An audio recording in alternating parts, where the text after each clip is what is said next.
ठीक है, लिखिए आयत,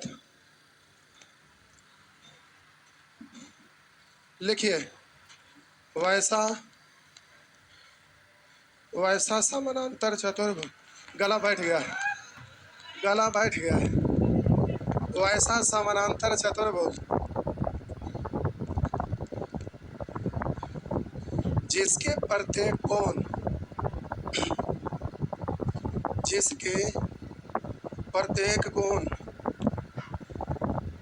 समकोण हो,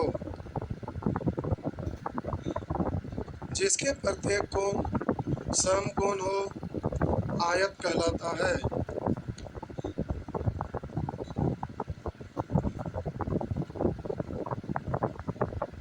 ये भी मत बनाइएगा। देखिए ये समानांतर चतुर्भुज है, लेकिन प्रत्येक कोण समकोण नहीं है। इसको आप थोड़ा सा ऐसे खिसकाइए तो ये वाला खिसक के यहाँ से आ जाएगा, ऐसे ये आगे खिसकेगा तो हो जाएगा ऐसे। तो देखिए प्रत्येक कोण समकोण तो आयत होगा ना, इसलिए बोले कि वैसा समानांतर चतुर्भुज जिसका प्रत्येक कोण समकोण हो आयत कहलाता है। हो गया, फिगर बना दे। वैसा समानांतर जिसका प्रत्येक कोण समकोण हो आयत, आधा आवाज निकलता था नहीं। आयत क्या हुआ, ठंडा नहीं पीते हैं, आयत कहलाता है। हो गया,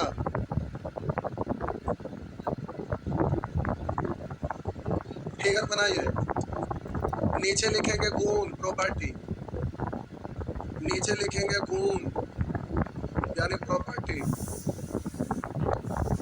गुण प्रॉपर्टी। देखिए भाई, इसमें समानांतर चतुर्भुज में जितना पॉइंट लिखाए हैं वो सब के सब इसमें है, लेकिन एक दो गो और है जिसको लिखना है। तो यहाँ लिख दीजिए कि इसमें समानांतर चतुर्भुज के सभी गुण मौजूद है। बगल में लिख दीजिए, उतने से काम चल जाएगा, बाकी घर पे लिखते रहिएगा। लिख दीजिए इसमें समानांतर चतुर्भुज की सभी गुण मौजूद है। लिख दिए, बोले इसमें समानांतर चतुर्भुज के सभी गुण मौजूद है। लिख दिए, लेकिन ध्यान रखिएगा किताब में कहीं कुछ लिखा रहेगा उसको ना समझ जाएगा कि समानांतर चतुर्भुज वाला भी मौजूद है। हम जो समानांतर में लिखाए हैं वो वाला सभी गुण मौजूद है, कहीं से कुछ भी मत लिख दीजिएगा समानांतर वाला भी आया। तो जो हम समानांतर में लिखाए हैं अभी तक वो सारा गुण इसमें मौजूद है। बात समझना यार, अब आगे आगे लिखेंगे तो आधा अटक जा रहा है। इसी में अगला पॉइंट लिखिए, इसके प्रत्येक कोण समकोण होते हैं, इसके प्रत्येक कोण समकोण होते हैं,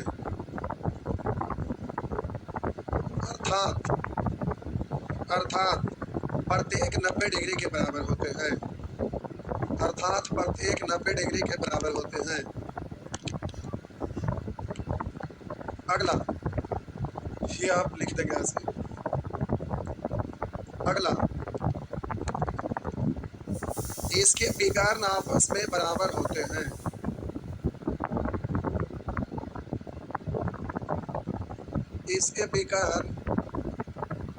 इसके विकर्ण आपस में बराबर होते हैं, यानी AC बराबर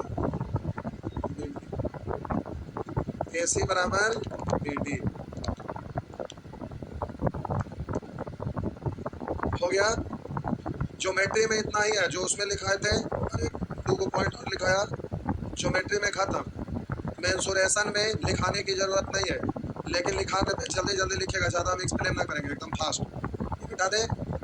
मेंसुरेशन के लिए इस बाइस में ख़त्म हो गया मेंसुरेशन, लेकिन कुछ लोग नया लोग लगता आ गए थे। अच्छा कोई बात नहीं, देखिए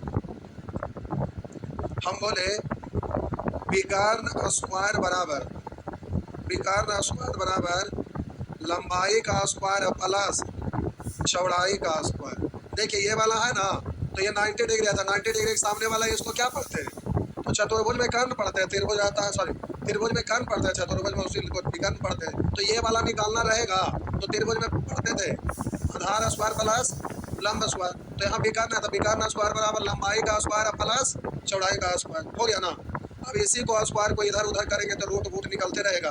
हम बोले विकर्ण बराबर under root l square plus b square, l square बराबर विकर्ण स्क्वायर माइनस 2 रूट, ऐसे करते रहेंगे तो सब अप्रेस कर लीजिएगा। इसको तोड़ जोड़ करके जितना लिखिए कई एक तरीका से लिखा जाएगा।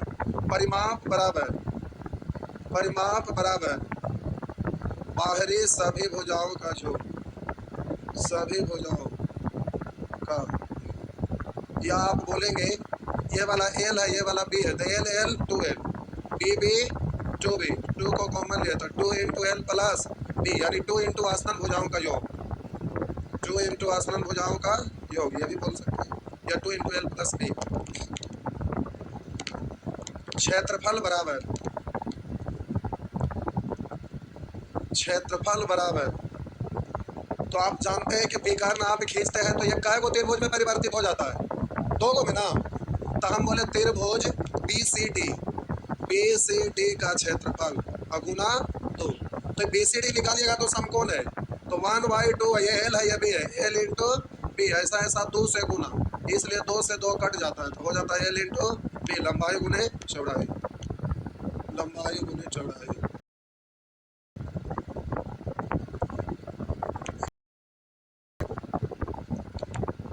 लिखिए,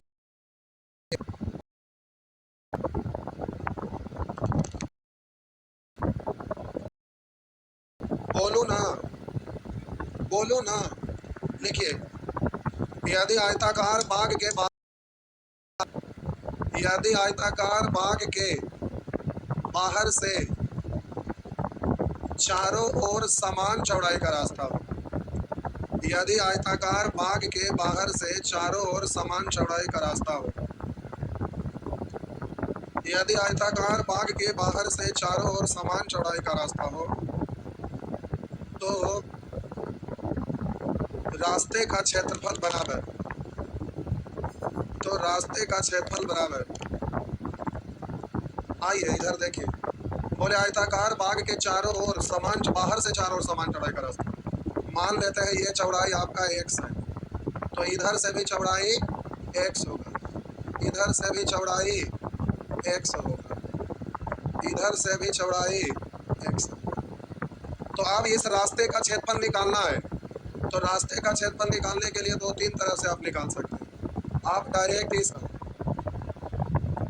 जैसा नीचे है वैसा ही है, ऊपर भी है ना, तो इसका क्षेत्रफल पहले निकालिए, तो ये वाला आपका यहाँ तक L था, लेकिन इधर चौड़ाई x है, इधर x बढ़ गया, तो ये हो गया L प्लस 2x, x यानी 2x, और बोलिए इधर से b था, तो ये भी यहाँ से यहीं तक हम ले रहे थे, इधर से भी b, अगर ये पूरा लिखना चाहेंगे तो फिर x इधर है, x इधर यानी 2x, लेकिन हम डायरेक्ट निकाल रहे हैं ऐसे ही, तो हम बोले इसका क्षेत्रफल निकालेंगे इसका, तो लंबाई गुने चौड़ाई, यहाँ से यहाँ L, यहाँ से यहाँ L प्लस 2x, और ये चौड़ाई यहाँ से यहाँ कितना है x है, तो इसका क्षेत्रफल निकालेंगे तो ये भी आयत है, तो लंबाई गुने चौड़ाई यानी L plus 2x into x, ऐसा ऐसा काय को 2 को नीचे ऊपर 2 हो गया, प्लस ये वाला का क्षेत्रफल निकाल लेंगे ना, तो ये वाला का क्षेत्रफल और ये वाला, तो हम बोले यहाँ से यहाँ b, और ये चौड़ाई कितना है x, यानी हो जाएगा b इंटू x, ऐसा ऐसा काय को 2 को हो गया ना। अब इसको तोड़ कर लिखेंगे 2x इंटू एल, यानी 2lx प्लस 2 दूनी 4 x स्क्वायर प्लस 2bx, तो यहाँ पर 2x कॉमन हो जाएगा, तो 2x, तो l प्लस, पहले इसको लिखते हैं इसको, तो यहाँ पर 2x कॉमन, तो यहाँ b है, यहाँ 2x कॉमन, तो एगो 2 कॉमन, तो एगो 2 बच गया, एगो x भी बच गया, तो हो गया 2x into l plus b plus 2x।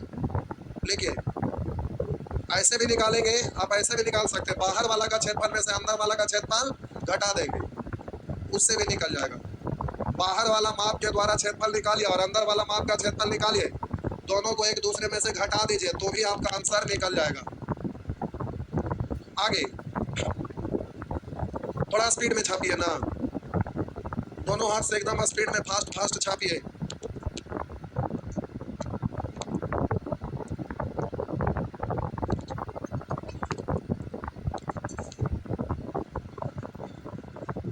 एकदम स्पीड में छापिए साहब जी।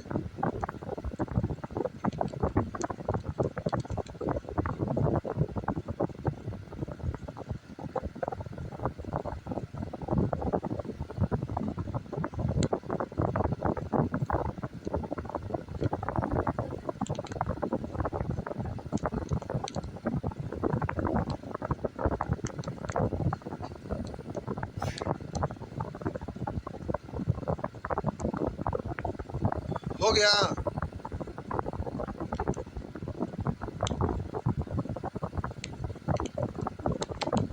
मिटा दूं। आगे लिखिए, यदि आयताकार भाग के अंदर से चारों ओर समान चौड़ाई का रास्ता हो, यदि आयताकार भाग के अंदर से चारों ओर समान चौड़ाई का रास्ता हो, यदि आयताकार भाग के अंदर से चारों ओर समान चौड़ाई का रास्ता हो, तो रास्ते का क्षेत्रफल बराबर,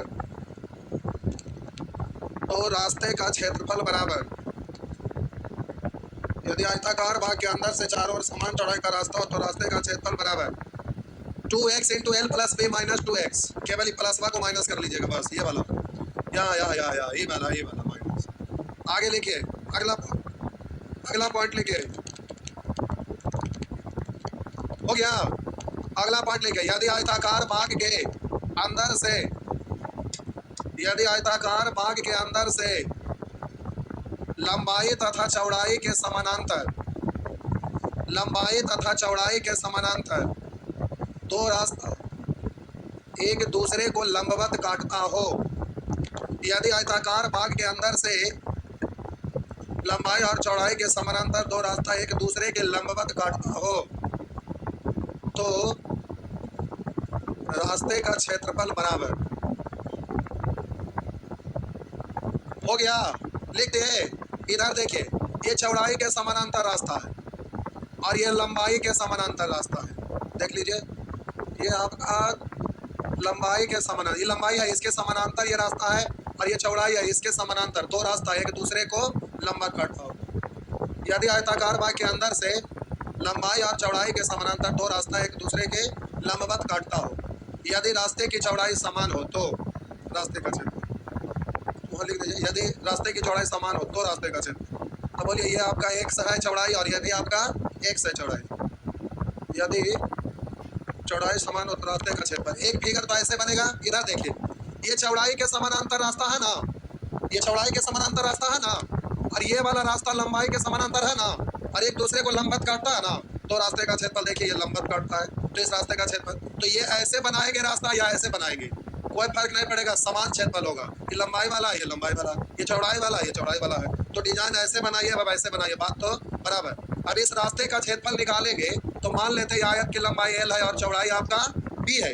तब बोलेंगे ये वाला आपका क्षेत्रफल निकालेंगे, इसका क्षेत्रफल इसका वाला, तब बोलिए l ई वाला चौड़ाई x है, तो ये कितना हो जाएगा, इसका क्षेत्रफल l इंटू x आया ना।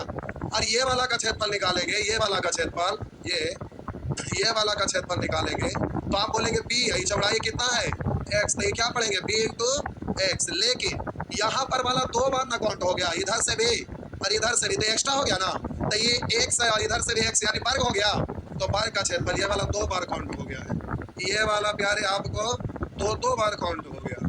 तो एक बार आपको क्या करना पड़ेगा, घटाना पड़ेगा। तो ये आपका x है, तो x इंटू x यानी x स्क्वायर, x कॉमन ले लीजिएगा तो l plus b minus x। तो याद रखना है, यदि आयताकार भाग के अंदर से लंबाई और चौड़ाई के समानांतर दो रास्ता एक दूसरे को लंबवत काटता हो, तो रास्ते का क्षेत्रफल बराबर x into l plus b minus x। Heading देंगे सम चतुर्भुज, सम चतुर्भुज।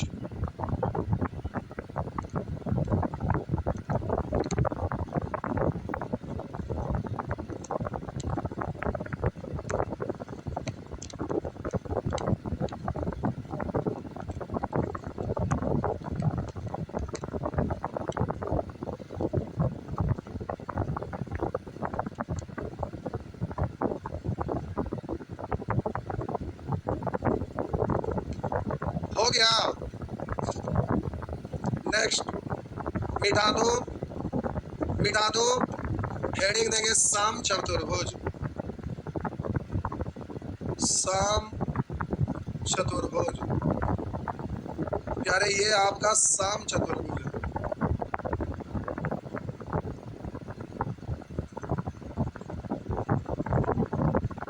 लिखिए, सब भुजा बराबर है। लिखिए, वैसा समानांतर चतुर्भुज, वैसा समानांतर चतुर्भुज, वैसा समानांतर चतुर्भुज, वैसा समानांतर चतुर्भुज जिसके प्रत्येक भुजा आपस में बराबर हो, वैसा समानांतर चतुर्भुज जिसका प्रत्येक भुजा आपस में बराबर हो।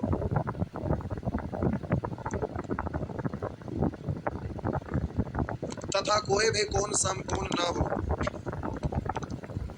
तथा कोई भी कोण समकोण न हो। साम चतुर्भुज कहलाता है। साम चतुर्भुज कहलाता है। फिगर बना दिए। देखिए ये समानांतर चतुर्भुज है, ये सामने आमने सामने की भुजा बराबर, ये आमने सामने की भुजा बराबर, लेकिन सभी भुजा आपस में बराबर नहीं है, इसलिए समानांतर। अब जितना ये है उतना ही है, उतना ही है ये भी, यानी इसको यहाँ से ऐसे अगर काट कर तो ये भुजा ये भुजा ये भुजा ये भुजा बराबर, और कोई भी कोण समकोण ना है तो इसको हम क्या बोलेंगे? सम चतुर्भुज। तो सम चतुर्भुज का भुजा बनाइए सब बराबर होना चाहिए, ऐसा बनाइए कि दिखे सब बराबर है और ये भी दिखे कि कोई भी कोण समकोण ना है। तो ये आपका सम चतुर्भुज हो गया, A B C D. A B C D सम चतुर्भुज।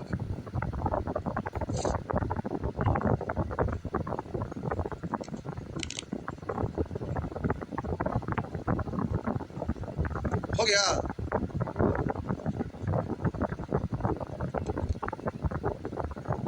बना दिया फिगर। लिखिए गुण प्रॉपर्टी। गुण प्रॉपर्टी लिखिए। इसमें नीचे में लिख दीजिए कि साम चतुर्भुज का सभी गुण मौजूद है।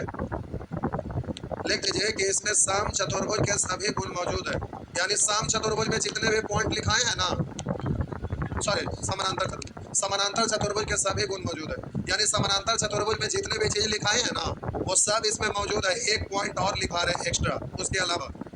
लिख दीजिए इसमें समानांतर चतुर्भुज का सभी गुण मौजूद है। लिख दिए। अब लिखिए एक पॉइंट और, इसके विकर्ण एक दूसरे को समकोण पर समद्विभाजित करते हैं। इसके विकर्ण एक दूसरे को समकोण पर समद्विभाजित करते हैं। इसके विकर्ण एक दूसरे को समकोण पर समद्विभाजित करते हैं।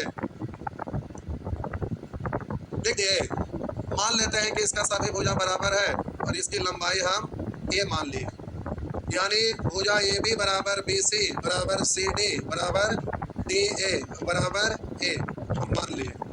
अब हम बोले कि इसका विकर्ण एक विकर्ण ए सी और दूसरा विकर्ण बी डी अब एक दूसरे को समकोण पर समद्विभाजित करते हैं, यानी ये आपका 90 डिग्री तो ये भी आपका 90, ये भी 90 और ये भी 90, एक दूसरे को ये समकोण पर समद्विभाजित करते हैं, यानी ये 90 90 90 90 90 का कोण बन जाता है। समकोण पर समद्विभाजित करते हैं, ये मान लेते कटान बिंदु वो है तो इधर आपका समकोण बन जाता है।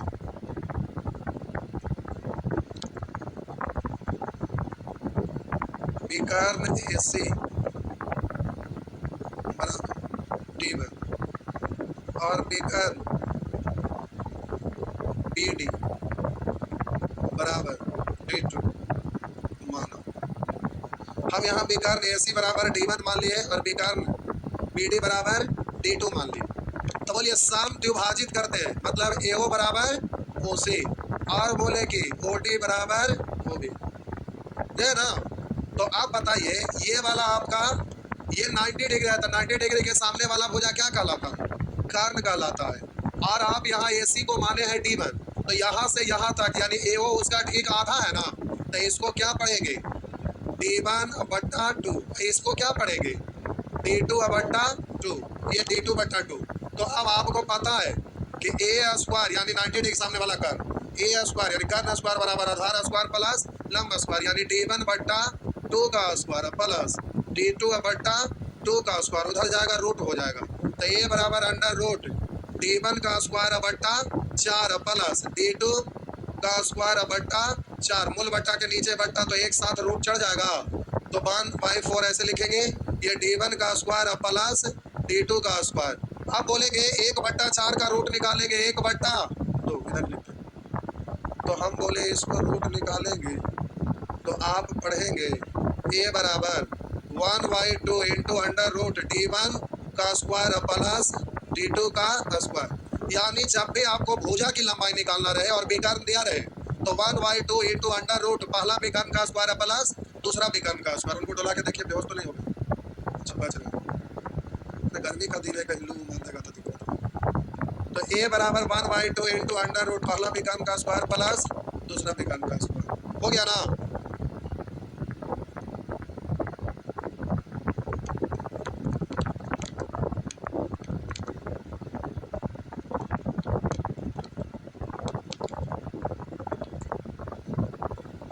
हो गया।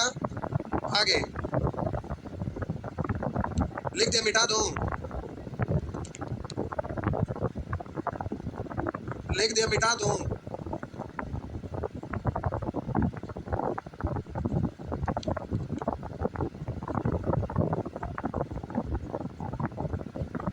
मिटा दूं? अरे मिटाऊं? इतना बार बोल रहे, बोलिए। लिखिए, परिमाप बराबर, परिमाप बराबर बाहरी सभी भुजाओं का योग। बाहरी सभी भुजाओं का योग। बाहरी सभी भुजाओं का योग। तो यहाँ पर सभी भुजा ए है, तो ये हो जाएगा ए प्लस ए यानी 4a। क्षेत्रफल बराबर, तो बोलिएगा ये वाला भी कर्ण खींचेंगे तो ये दो को त्रिभुज बन जाएगा, है ना? तो दोनों त्रिभुज का क्षेत्रफल निकालेंगे तो चतुर्भुज का क्षेत्रफल निकल जाएगा। तो ये वाला भी कर्ण हम खींचे और इस पर ये वाला तो ये लंबवत है 90 डिग्री है ना, तो ये भी कर्ण खींचेंगे तो ये ऊंचाई का काम करेगा। तो इस त्रिभुज का क्षेत्रफल निकालेंगे तो 1/2 इंटू आधार गुने ऊंचाई। आधार ये वाला भी कर्ण ले रहे हैं तो इसकी लंबाई पूरा ये d2/2 है, लेकिन पूरा d2 हो जाएगा ना, ये पूरा भी d2 है ना। तो 1/2 इंटू एक भी कर्ण d2 इंटू, आप बोलिए ऊंचाई, ऊंचाई है d1/2, याद है ना ऊंचाई? तो हम बोले d1/2। ऐसा ऐसा 2 से गुना कर देंगे तो दोनों त्रिभुज का क्षेत्रफल निकल गया, ये आपका कट गया। यानी साम चतुर्भुज का क्षेत्रफल होता है d1 इंटू d2।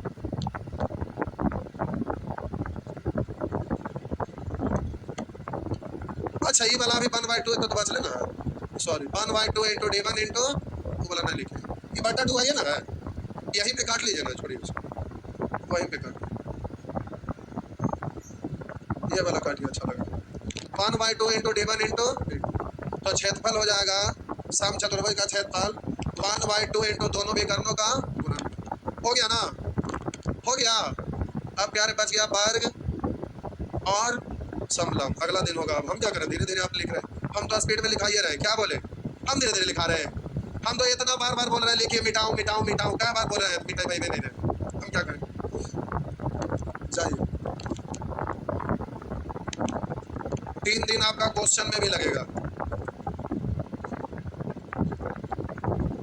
जाइए जाइए।